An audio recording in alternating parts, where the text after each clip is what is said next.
កម្មវិធីមកបាទកម្មវិធីណានេះកម្មវិធី កម្មវិធីនៅដីលោកកំបូលហើយចិត្តជាប់ស្ងួនពេជ្រជាមួយនឹងការសម្ពោធបាទឈុតមុខលីដូបាទបោះសម្រាប់កម្ពុជាបាទអញ្ចឹងកុំភ្លេចចូលរួមអត់នេះណាជួបគ្នា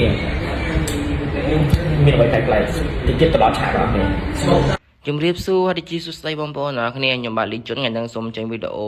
ប្លុកតិចឲ្យបងប្អូនអ្នកគ្នាហើយយល់គឺខានចេញវីដេអូយូរអធិស្ឋានដល់បងប្អូនអ្នកគ្នាអត់ដែលបានមើលវីដេអូរបស់ខ្ញុំអញ្ចឹងណាពួកដោយសារមិញខ្ញុំរវល់ការងារអញ្ចឹងណាបងប្អូនហើយថ្ងៃហ្នឹងគឺចេញឲ្យបងប្អូនអ្នកគ្នាបានមើលបានទស្សនាអញ្ចឹងទៅសកម្មភាពរបស់ idol បងប្អូនអ្នកគ្នាដែលឆ្លាញ់នៅក្នុងដួងចិត្តហើយថ្ងៃហ្នឹងគឺតារាកិត្តិយសមកច្រើនខ្លាំងមែនទេមានទាំងបងជើមដាវិនបងភីទីពូគ្រឿនពូប៉ែមីហើយបងប្រេកចឹងទៅគឺគាត់មកចូលរួមកម្មវិធីហ្នឹងច្រើនទាំងបងឌីកូក៏គាត់បានចូលរួមនៅក្នុងកម្មវិធីរបស់ចាអូនដែរហើយនិយាយរួមគឺខ្ញុំអត់បាច់ប្រាប់ទេថាកម្មវិធីអីគឺបងប្អូនអ្នកខាងកម្ពុជាគឺគាត់បានដឹងហើយសង្ឃឹមថាបងប្អូនអ្នកខាងកម្ពុជាជួយ like ជួយ share ម្នាក់មួយបើសិនតែបានឃើញវីដេអូហ្នឹងអញ្ចឹងណាបងប្អូនអ្នកគ្នាហើយខ្ញុំចង់ប្រាប់ថាថ្ងៃហ្នឹងគឺកម្មវិធី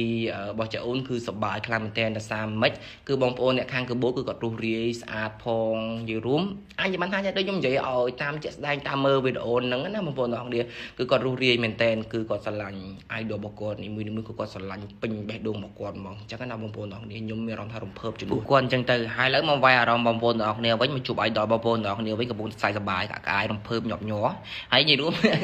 ដូចខ្ញុំនិយាយអញ្ចឹងបងប្អូនអ្នកគ្នាហើយខ្ញុំស្ដាប់គាត់និយាយពីរឿងស្អីខ្ញុំបាក់ស្ដាប់យល់មនុស្សស្មោះដូចជារូបខ្ញុំចេះនិយាយទេរឿងស្នេហាអីប៉ុណ្ណឹងគឺអាចនិយាយបានថាអត់ចេះស្ដាប់ទេបងប្អូនអ្នកគ្នាហើយបងប្អូនដឹងហើយមួយរយៈហ្នឹងគឺ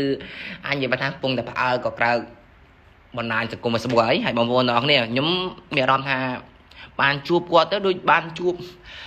គ្រូអញ្ចឹងណាបងប្អូនអ្នកគ្នាបានជួបបងជើមភីទីហើយបងដាវិនហ្នឹងគឺគាត់ប៉ិននិយាយខ្លាំងមែនទែនសម្រាប់រឿងខ្ញុំមានអារម្មណ៍ថាអៀនហើយបងប្អូនអ្នកគ្នាប្រហែលដឹងថាចង់និយាយពីអីរឿងស្នេហាបាទហើយបងប្អូនអ្នកគ្នាគឺគាត់ប្រាប់ខ្លួនឯងថាគាត់ជាមនុស្សស្មោះបាទគាត់ជាមនុស្សស្មោះបងដាវិនក៏ស្មោះបងភីទីក៏ស្មោះដែរហើយគិតថាខ្ញុំនឹងអត់ស្មោះមែនខ្ញុំសួរគាត់ទៅវិញថាខ្ញុំអត់ស្មោះមែនហើយគាត់ថាខ្ញុំស្មោះដែរស្មោះត្រង់ទ្រាបៀប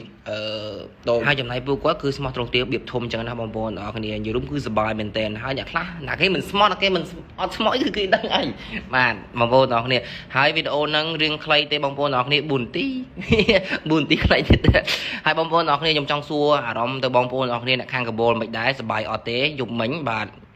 ហើយខ្ញុំចង់ប្រាប់ថាចេះគឺសប្បាយហើយបងប្អូនខ្លះក៏សប្បាយដែរខ្ញុំមានអារម្មណ៍ថាសប្បាយជាមួយបងប្អូនអស់គ្នានៅខាងកបលទោះបីយើងមិនទៅច្រៀងហក់រាំឲ្យជាមួយពួកគាត់ប៉ុន្តែយើងមានអារម្មណ៍ថាសប្បាយជាតន្ត្រីផងមានទាំងតារាកំប្លែងផងអ្នកចម្រៀងផងទៅច្រើនថៃមិនសប្បាយបងប្អូនអស់គ្នាណាបាទនៅស្ដាប់បទញាស្ដាប់បទបដោសេចក្ដីបាទទាំងមើលកំប្លែងពូប៉ែមីពូគ្រឿនលេងជាមួយគ្នាគឺ the best ខ្លាំងមែនទែនមានទាំងញាក់មានទាំងស្លូមានទាំងកំប្លែងគឺ the best ហើយបងប្អូនអ្នកគ្នានៅខាងកបលគឺខ្ញុំអាចនិយាយបានថាចែករស់រាយស្អាតហើយចឹងគួរតែឡាច់ស្រាមួយទៅបាទកុំឲ្យខាតពេលបងប្អូនអ្នកគ្នាហើយវីដេអូមានតែប៉ុណ្្នឹងទេបងប្អូនអ្នកគ្នាខ្លីខ្លឹមតែមានន័យហើយបងប្អូនអ្នកគ្នាបើសិនថាបានចូលរួមនៅក្នុងកម្មវិធីហ្នឹងបងប្អូនបានដឹងហើយថាយ៉ាងម៉េចចឹងណាបងប្អូនអ្នកគ្នាប៉ុន្តែតាំងពីម៉ោងប្រហែលដូចជាខ្ទង់ម៉ោង9រហូតដល់ម៉ោង12យប់ប៉ុន្តែវីដេអូថតអត់បានច្រើនទេអញ្ចឹងណាបងប្អូនអ្នកគ្នាថាម៉េចរវល់ដែរមកមួយបងអញ្ចឹងត្រូវតែមើលបងថាខ្វះអីសម្លៀកបំពាក់ឬក៏របស់ហូបចុកដូចជាទឹកអីអញ្ចឹងណាបងប្អូនអ្នកគ្នាពេលដែលគាត់ចុះពីលើឆាកគាត់ហេវគាត់ហត់គឺបែបម៉េចគឺយើងត្រូវមើលគាត់ហើយវីដេអូមានតែប៉ុណ្្នឹងបងប្អូនអ្នកគ្នាសង្ឃឹមថាបងប្អូនអ្នកគ្នានឹងជួយ like ជួយ share ខ្វះតែ500អ្នកទៀតទេបាន20K អញ្ចឹងសង្ឃឹមថាបងប្អូនអ្នកគ្នាជួយ like ជួយ share វីដេអូរបស់ខ្ញុំលីជួនអរគុណច្រើនបាយ